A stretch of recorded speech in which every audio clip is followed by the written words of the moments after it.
Êxodo capítulo 20, verso 17. Todos encontraram? Não cobice a casa do seu próximo, não cobice a mulher do seu próximo, nem o seu servo, nem a sua serva, nem o seu boi, nem o seu jumento, nem coisa alguma que pertença ao seu próximo.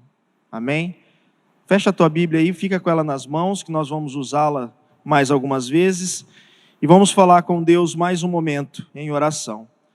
Senhor, ilumina os nossos olhos, dá entendimento, conceda-nos graça, para que possamos ouvir a tua palavra, para que nós possamos receber a tua palavra com reverência, e que possamos assim pôr em prática a palavra que está sendo anunciada. Senhor, fala conosco, fala com a tua igreja, em nome de Jesus. Amém. Pode tomar assento? Bom, como eu disse, nós vamos encerrar os 10 mandamentos, né? Ou as pregações, os sermões que estavam sendo sobre os 10 mandamentos. E esse é o último mandamento: não cobiçarás. Algo interessante que você vê que do verso 13 ali, depois do 5º, honra teu pai e a tua mãe, é muito rápido os versículos. Não mate, não cometa adultério, não furte, não dê falso testemunho. Mas aí chega o 17º versículo, ou o 10º mandamento. E aí o Senhor achou por bem, aprove que ele fosse um pouquinho mais longo. Não cobice a casa do seu próximo, não cobice a mulher do seu próximo, nem o servo, nem a sua serva, nem o seu boi, nem o seu jumento, nem coisa alguma que pertença ao seu próximo. Acho interessante pensar, lá por meados dos anos 2000, computação, a internet começou a ganhar muita força, começou a se desenvolver. A internet começou a ganhar muito campo. E todo mundo começou a utilizar ali os seus computadores e a sua internet. Só que com o avanço da informática ou da computação, também os vírus avançaram. Os vírus começaram a tomar os computadores, começaram a tomar ali a internet, essa rede mundial de dados, e muitos vírus vinham, atacavam o seu computador e você perdia tudo. O sistema dava, como dizia, né, dava pau, dava um bug. Só que aí eles avançaram mais um pouco, esses vírus. Tinha um vírus chamado Zeus, se eu não me engano, mais ou menos 2001, 2002. Esse vírus ele foi muito procurado, saber como queriam defender-se dele. Porque assim que ele entrava no computador, ou assim que ele entrava ali no sistema, você não sabia. O sistema não travava, o sistema não ficava lento, o sistema continuava rodando aparentemente normal. Mas o vírus estava lá. O vírus ficava ali, quietinho, em silêncio, só crescendo. Acabando com as travas, com os firewalls, pegando as suas senhas, tudo aquilo que você olhava, ele tinha o controle, todas as seguranças ele ia se utilizando. O vírus ia corrompendo tudo, até que de repente, falha geral no sistema. Isso foi o vírus chamado Zeus, mais ou menos em 2000. Eu não lembro, eu era novo, né? Alguém me falou. Foi o pastor me contou. Ele é um pouco mais velho que eu, aí ele me contou. Assim é o pecado da cobiça, irmãos, no nosso coração. Ele está lá escondidinho. Ele está lá, ou melhor, nós escondemos esse pecado lá dentro do nosso coração. E o nosso coração, por ser mau, por ser corrompido, é um excelente lugar para esse pecado, para essa cobiça se instaurar ali no nosso sistema. Nós escondemos ali e achamos que ele vai ficar quieto, escondido no nosso coração. Jeremias 17:9 diz: enganoso é o coração mais do que todas as coisas.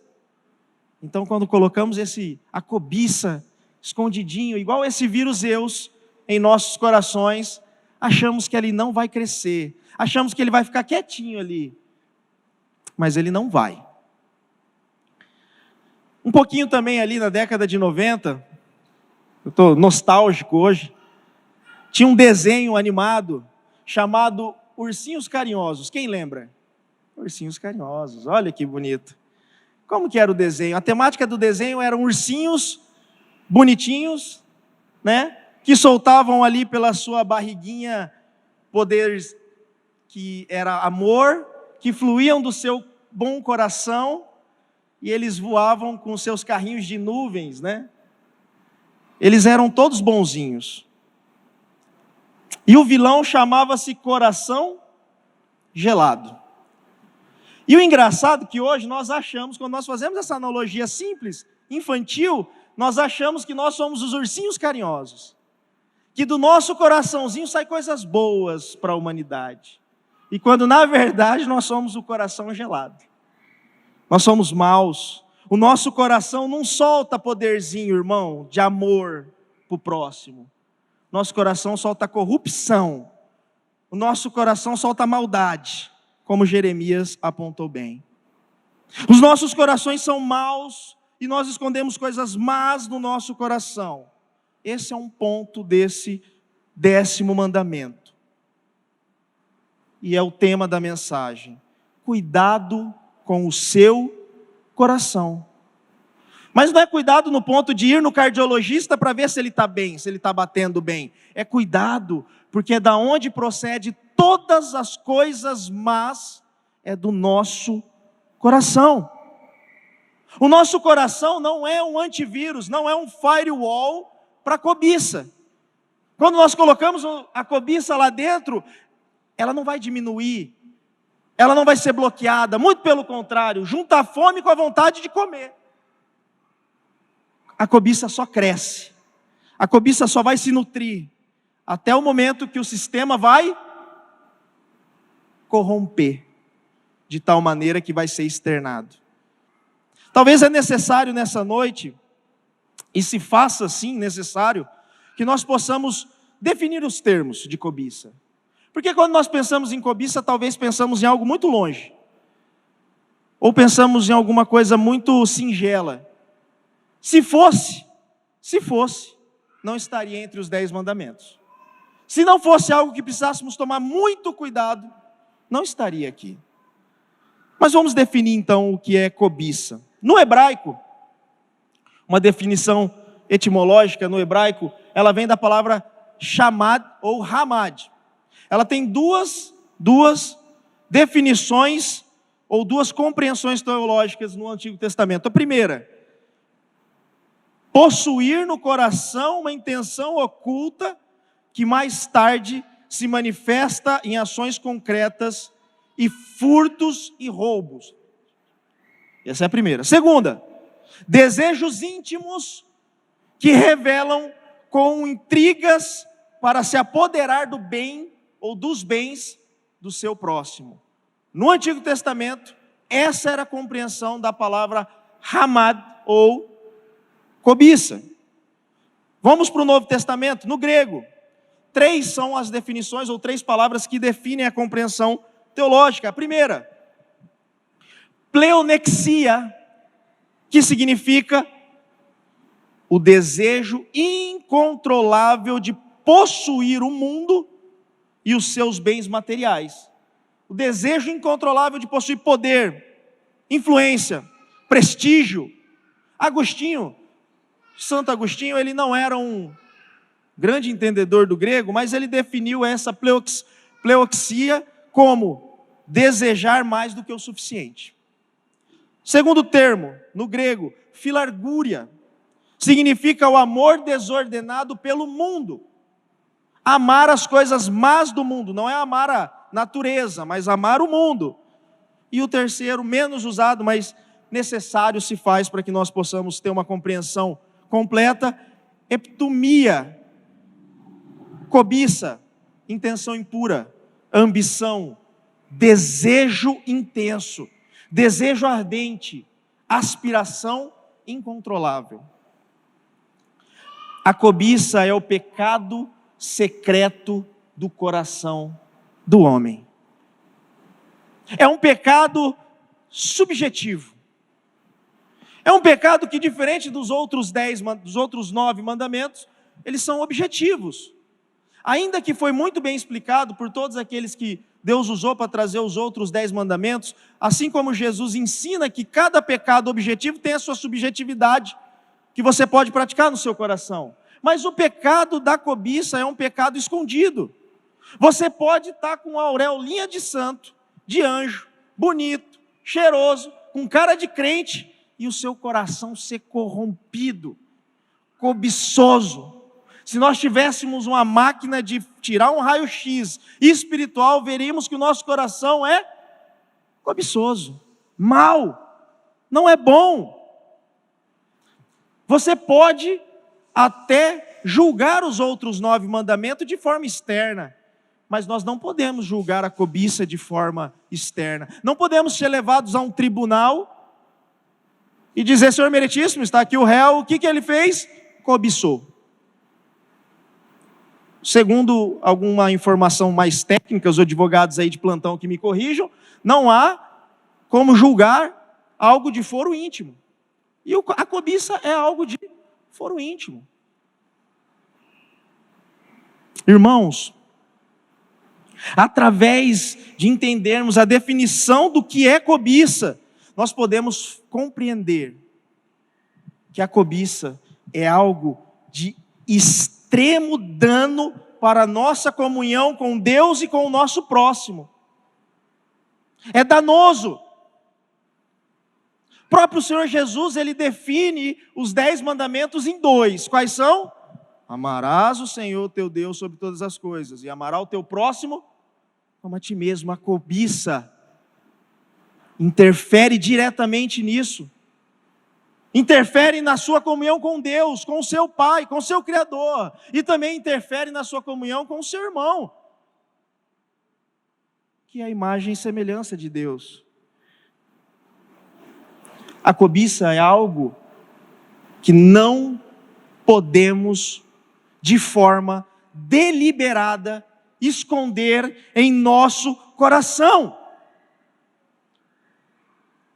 Achamos e nos enganamos a nós mesmos, pensando que podemos ocultar essa cobiça, esse pecado, e dissermos um para os outros e dormirmos a nossa cabeça no travesseiro e falar: está tudo bem, eu não mato ninguém, eu não roubo ninguém, eu nunca adulterei, eu nunca traí, eu nunca chutei o meu cachorro. E dormir tranquilo, dizendo: a cobiça é um pecadinho tranquilo, a cobiça é um pecadinho que ninguém vai descobrir, a cobiça é algo que ninguém vê. Precisamos olhar a cobiça com a definição e os termos apresentados por Deus. Qual, irmão André? Pecado. A cobiça é pecado.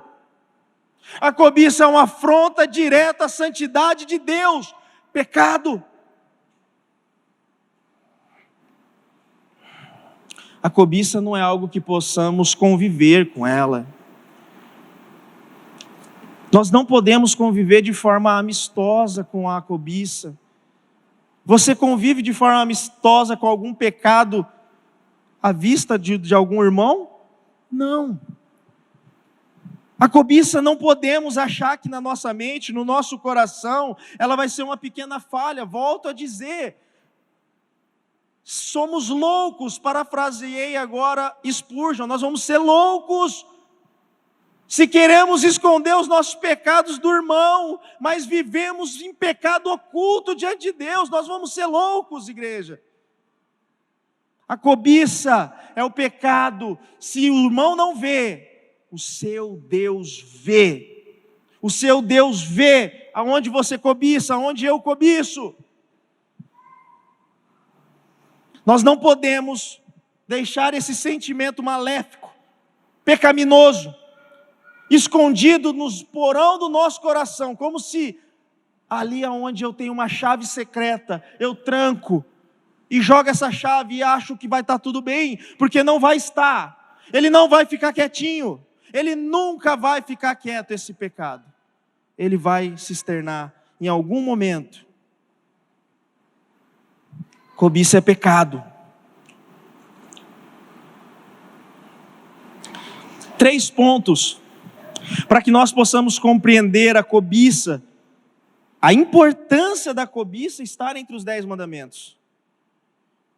E a importância de entender que a cobiça não é algo que eu possa esconder, ou algo que eu possa conviver. Primeiro, como eu já disse, mas vou desenvolver um pouco mais, a cobiça atrapalha a sua relação e o seu relacionamento com Deus. Para o apóstolo Paulo, a cobiça é idolatria. Quando você é uma pessoa que está armazenando esse pecado, um coração cobiçoso, você está sendo um idólatra. Colossenses capítulo 3, verso 5 diz assim: portanto, façam morrer tudo que pertence à natureza terrena. Aí ele vai falar: imoralidade sexual, impureza, paixões, maus desejos. Sabe qual que é a palavra no grego? Pleorexia. Cobiça, que é idolatria. Talvez você ouviu o primeiro mandamento e disse assim: graças a Deus eu não tenho nenhuma imagenzinha, nenhum santinho, nada, não sou idólatra. Mas quando você coloca o seu coração e nutre a cobiça, você está sendo idólatra, eu estou sendo idólatra. De maneira muito didática e de maneira muito prática, o nosso Deus colocou a cobiça no último mandamento. E o apóstolo Paulo diz que é idolatria. Qual que é o primeiro mandamento, igreja? Êxodo 23, você está com a Bíblia aberta. Qual que é o primeiro mandamento? Não tenham outros deuses diante de mim. Ele começa dizendo: não sejam idólatras, e termina dizendo: não cobicem, não sejam idólatras. A idolatria é tudo aquilo que você coloca ou que você adora no lugar de Deus. Quando a cobiça está operando em nossos corações, quando estamos desejando algo de maneira tão grande, sufocante, nós tiramos Deus do centro e focamos naquele objeto que queremos agora. Nós tiramos Deus e dizemos assim: é isso que me satisfaz, não é Deus. É isso que eu quero, é isso que vai estar a minha alegria, é isso que vai estar o meu contentamento, é isso que vai estar a minha satisfação. Deixa de ser Deus e a sua cobiça toma o lugar agora. Os teus olhos não ficam mais em Deus, a sua alegria não está mais em Deus, a sua satisfação não está mais em Deus. Agora ela se volta para aquele desejo corrompido, impuro, de algo que você não pode ter.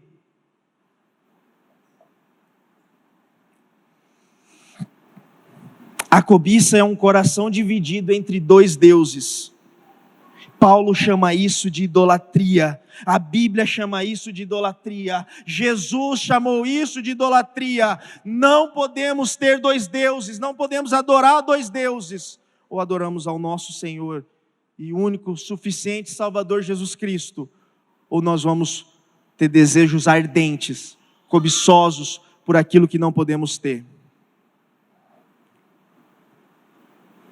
Irmãos, o nosso contentamento deve estar única e exclusivamente em Deus, em mais nada. Somente Deus, somente o Senhor pode satisfazer e trazer a alegria verdadeira no seu coração. Somente o Senhor pode satisfazer plenamente as suas e as minhas necessidades, mais nada. Não há um sentimento enganoso que deva mudar essa nossa direção. A nossa satisfação está em Deus. Nós fomos criados seres dependentes de Deus. A cobiça faz com que nós pensamos que somos independentes, que nós podemos ter aquilo que Deus não quer que eu tenha. Nós olhamos para Deus assim como Eva olhou e disse, não, Ele não está falando a verdade, então Ele não quer que eu tenha isso. Como a serpente assim enganou Eva. A nossa satisfação está na dependência de Deus, entenda isso. Você só vai ser alegre, feliz, grato, quando você entender que nós fomos criados para depender de Deus. Jesus diz em João 6,35, eu sou o pão da vida, e quem vem a mim jamais terá fome, e quem crê em mim jamais terá sede. Através da fé que Cristo trouxe ao seu e ao meu coração, pela palavra de Deus, na ação gloriosa do Espírito, que nos trouxe vida diante da morte, essa fé em Cristo é o que nos faz e nos traz satisfação em Deus. Cristo é a satisfação em Deus. Cristo é a revelação plena de Deus para os eleitos, para os seus filhos.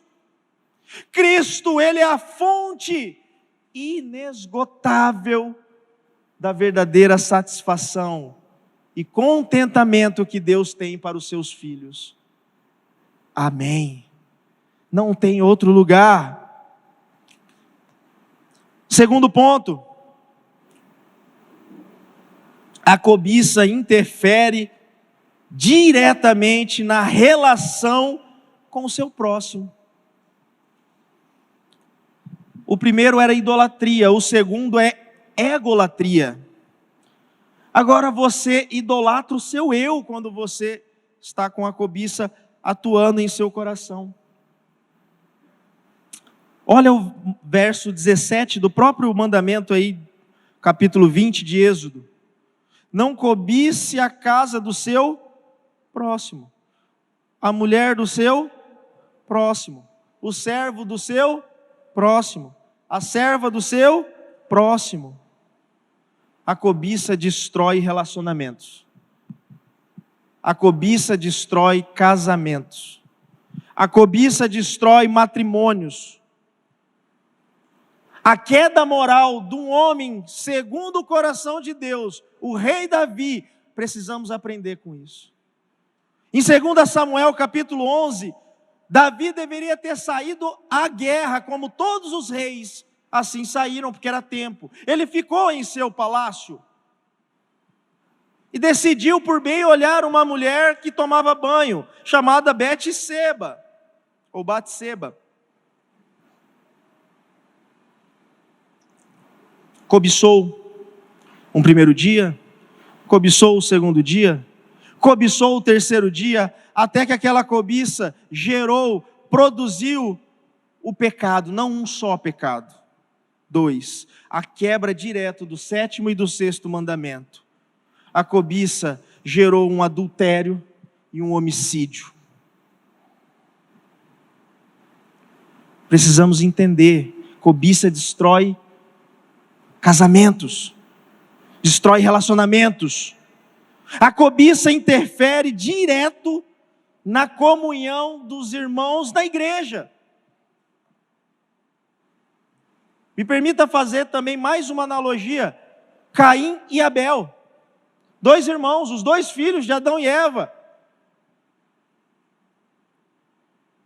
Caim cobiçou aquilo que Abel tinha, ou aquilo que Abel ofereceu. E a cobiça gerou um assassinato. Foi o primeiro assassinato da Bíblia, 2 irmãos. Caim tinha o que Abel tinha. O próprio Deus fala para Caim o seguinte: Caim, se você proceder de maneira correta, você também não vai ser aceito.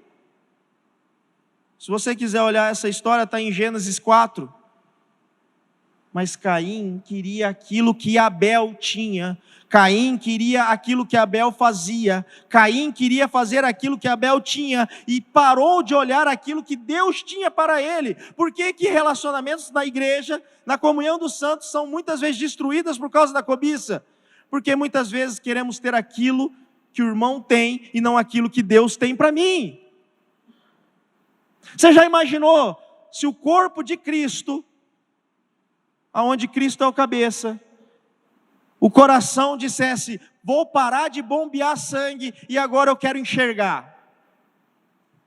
Ou o ouvido falasse: parei de escutar, porque agora eu quero falar igual a boca. O pé dissesse: não ando mais, agora eu quero bater palma. Cada um tem a sua função no corpo de Cristo. E quando você olha aquilo que o irmão muitas vezes faz, que não é o para você fazer, você está cobiçando algo. E essa cobiça gera intriga, desordem, descontentamento, tristeza, problemas. O adultério não começa com a traição em si. A pessoa não é adúltera só quando traiu. O adultério começa antes, ela começa com a cobiça, com o olhar, começa com sentimento, com desejo. Quem aqui já não ouviu aquela frase que diz assim: olhar não arranca pedaço? Olhar não arranca pedaço, eu posso olhar, não tem problema, eu me controlo, eu olho aqui e não vai acontecer nada. Mentira de Satanás, vai acontecer sim. Pare de olhar para esse homem, para essa mulher, arranque os teus olhos se preciso for, arranque, entre no céu sem o seu olho, mas pare essa cobiça agora. A família é algo muito importante para Deus, tanto a família, homem, mulher e sua prole, quanto a família espiritual, a igreja, é algo que Deus tem muita valia, muita importância. Nós devemos cuidar, devemos respeitar, devemos ter compaixão, devemos ter misericórdia. Nós precisamos cuidar daquilo que Deus cuida. Os nossos relacionamentos precisam e devem ser completamente baseados em Jesus Cristo. Se você está com a sua Bíblia, para a gente acordar um pouquinho, abre em Efésios. Para ficar dinâmico, né? Para ninguém, porque esse tempinho mais fresquinho. Efésios capítulo 5.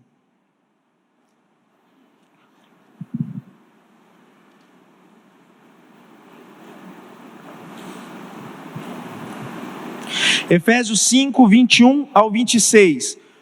Como que o matrimônio tem que ser baseado? Qual que é o nosso ponto de contato com o nosso cônjuge, o nosso ponto de contato com o nosso irmão? Cristo. Efésios 5, 21, 26 diz assim: sujeitem-se uns aos outros no temor de Cristo.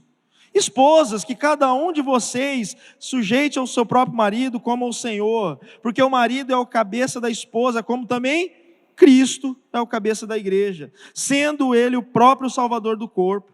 Como, porém, a igreja está sujeita a quem?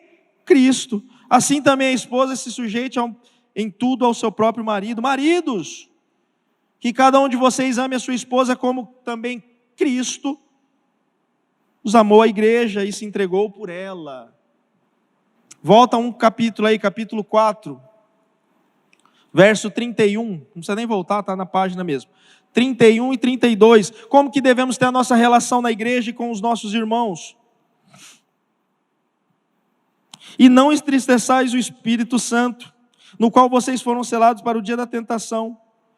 E que não haja no meio de vocês qualquer amargura, indignação, ira, gritaria, blasfêmia, como qualquer maldade. Pelo contrário, sejam bondosos, compassivos uns com os outros, perdoando uns aos outros, como também Deus em Cristo os perdoou. O nosso ponto de contato com o nosso cônjuge, o nosso ponto de contato com o nosso irmão, Cristo, essa é a base. Terceiro ponto, a cobiça interfere na relação das coisas criadas, da criação de Deus.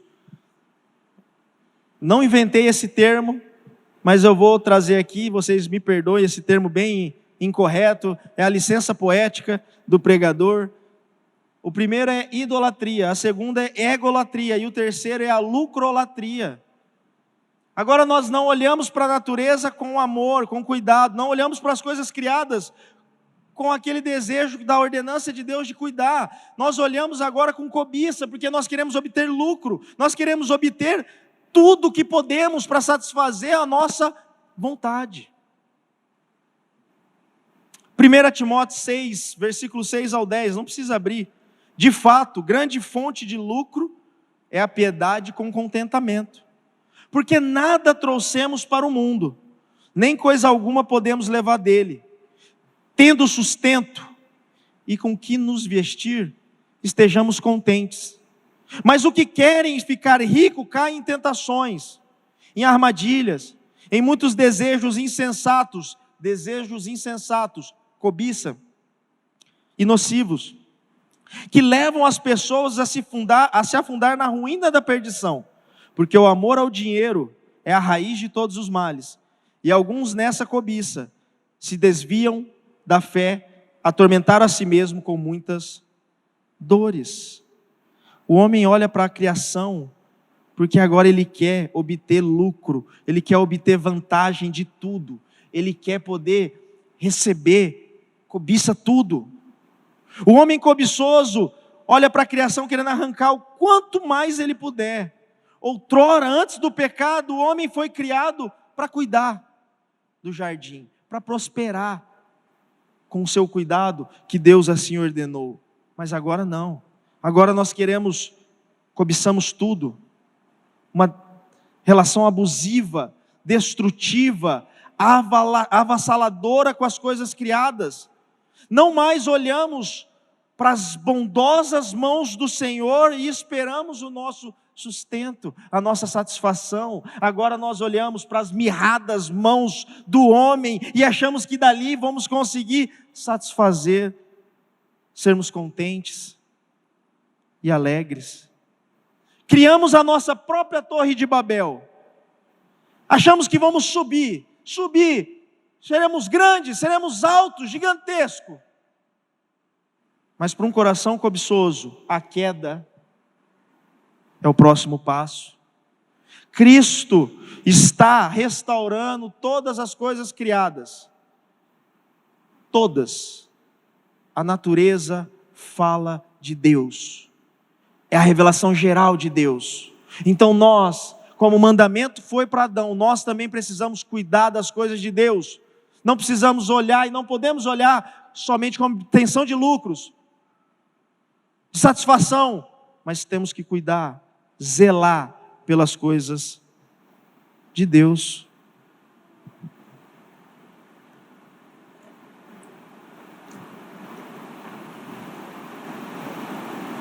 A cobiça nunca traz satisfação. Eclesiastes capítulo 5, versículo 10. Quem ama o dinheiro jamais dele se farta. Quem ama a abundância nunca se farta da renda. Isso também é vaidade. Conhecemos pessoas, já ouvimos casos de artistas multimilionários, tristes, vazios, infelizes, miseráveis, que infelizmente a morte ceifa a vida deles por um suicídio, porque não tinham satisfação, não tinham alegria na vida. Eles tinham riqueza, dinheiro, tudo que eles pudessem comprar, eles compravam, mas há algo que é impagável, incomprável. Não há como ter dinheiro no mundo para comprar aquilo que Deus tem para a sua igreja, para os seus filhos: alegria, satisfação, vida e vida abundante.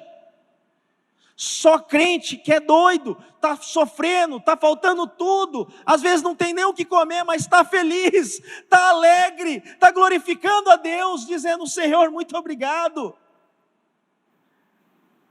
O time está perdendo, está acontecendo tudo. A sogra veio morar com ele está dando graças a Deus. Obrigado, Senhor, pela minha sogra. É só crente que faz isso.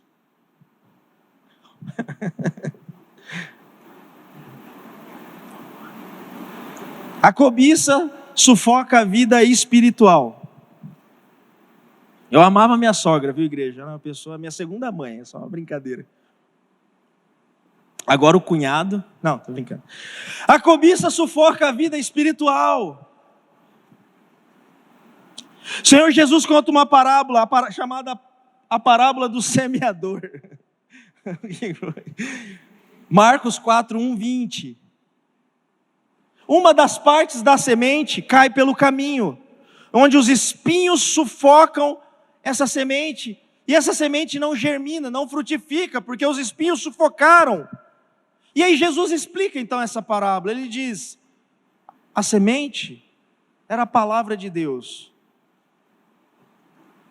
Os espinhos que sufocaram a semente são os cuidados do mundo, a fascinação da riqueza e das demais ambições. Cobiça. A cobiça é concorrente com a palavra de Deus no seu coração e no meu coração. Sabe por que muitas vezes, como foi pregado aqui domingo, você não consegue ouvir a Deus, você não consegue sentir essa presença de Deus, você não consegue muitas vezes ter essa satisfação com Deus, porque os espinhos da cobiça estão grandes no nosso coração, e está sufocando a palavra anunciada domingo após domingo em nossos corações. A cobiça é concorrente com a palavra de Deus. A cobiça cria muitos outros pecados. 1 Timóteo 6,10, o amor ao dinheiro é a raiz de todos os males. Quem já ouviu a frase assim? Gente feliz não enche o saco. Não é? Quer ver a pessoa não dar trabalho? O cara está feliz. Ele mora em Três Lagoas, a sogra está morando em Belo Horizonte, o cunhado em São Paulo. Está trabalhando bem, o time está ganhando. Gente feliz não enche o saco. Irmão André, você não pode falar isso. Tá bom, então vamos ler Tiago 4,2. Vocês cobiçam e nada têm. Matam e sentem inveja, mas nada pode obter. Vivem em lutas e fazendo guerras. Tiago está falando, tá vendo? Vocês são cobiçosos, fica enchendo o saco dos outros, fica querendo guerrear com os outros, fica atrapalhando a vida dos outros, por causa da cobiça. Davi, pela cobiça, adulterou e matou, gerou outros pecados, corrompeu outros parâmetros da lei. A cobiça destrói a sua e a minha alma. Volto a dizer, serei incisivo nesse ponto. A cobiça não é um simples sentimento que você esconde no seu coração. A cobiça destrói a sua alma. 1 Timóteo, Paulo diz, capítulo 6, verso 9, os que querem ficar ricos caem em tentação, ciladas, e em muitas concupiscências insensatas, perniciosas, as quais afogam os homens na ruína e na perdição. A cobiça pode destruir a nossa alma no inferno. O fim de um coração cobicioso é o inferno. Paulo não está dizendo que aqui a cobiça pode gerar um problema no casamento. A cobiça pode gerar um problema financeiro, que pode, nós vimos. A cobiça pode trazer alguns pequenos males, não. Ele está dizendo que a cobiça leva ao inferno, destrói a sua alma. A cobiça não é um sentimento inofensivo, ou que eu possa empurrar com a barriga, levantar ali o tapete e jogar para debaixo dele e dizer, estou bem, estou tranquilo. Isso não pode ser assim. A cobiça que muitas vezes deixamos no nosso coração, a cobiça que muitas vezes achamos que é normal, a cobiça que muitas vezes deitamos a nossa cabeça no travesseiro, achando que estamos muito bem, e que nem confessamos cobiça. Se você confessa, amém. mas a maioria não confessa. Esse sentimento, Paulo diz, que pode nos levar ao inferno. O nosso Deus traz um alerta à tua igreja nessa noite. A idolatria da cobiça é uma armadilha. É uma estrada que nos leva à destruição. Irmão André, então o que fazer quando a cobiça estiver nos rondando, pairando, estiver como um leão, bramando, tentando nos tragar? O que fazemos? Para onde nós iremos? Já viu aquele filme Forrest Gump? Run, Forrest, run. Corra, corra, crente. Fuja dessa tentação. Fuja dessa tela aberta. Fuja desse emprego. Fuja desse homem. Fuja dessa mulher. Fuja o mais rápido possível. 1 Timóteo 6:1.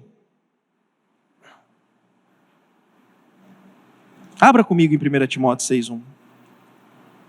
6:11, perdão.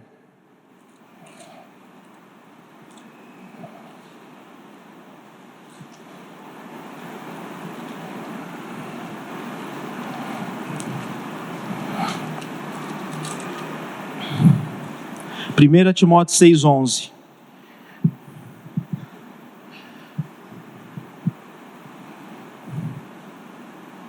O que fazer quando a cobiça rondar o nosso coração? O que fazer com a cobiça que escondemos no nosso coração? Mas você, homem de Deus, fuja de tudo isso. Siga a justiça, a piedade, a fé, o amor, a perseverança, a mansidão. Combata o bom combate da fé, tome posse da vida eterna, para que qual você também foi chamado, e da qual fez a boa confissão diante de muitas testemunhas. Diante de Deus, que preserva a vida de todas as coisas, e diante de Cristo Jesus, que na presença de Pôncio Pilatos fez a boa confissão, eu exorto você a guardar este mandamento imaculado, irrepreensível, até a manifestação do nosso Senhor Jesus Cristo, a qual no tempo certo há de ser revelado pelo bendito e único soberano, o Rei dos reis, o Senhor dos senhores, o único que possui a mortalidade e habita em luz inacessível, a quem ninguém jamais viu, ninguém é capaz de ver, a Ele toda a honra e poder eterno. Amém. O que eu faço? Fuja para o Senhor. Fuja para a palavra, fuja para a oração, fuja para a comunhão com os santos filhos de Deus que estamos aqui. Há socorro em Deus para nós, nesse último mandamento. Esse mandamento insignificante que muitos têm, esse mandamento escondido que muitos guardam, esse mandamento muitas vezes acariciado por nós mesmos. Há no nosso Deus livramento, salvação desse mandamento, desse pecado também. Confessemos os nossos pecados ao Senhor.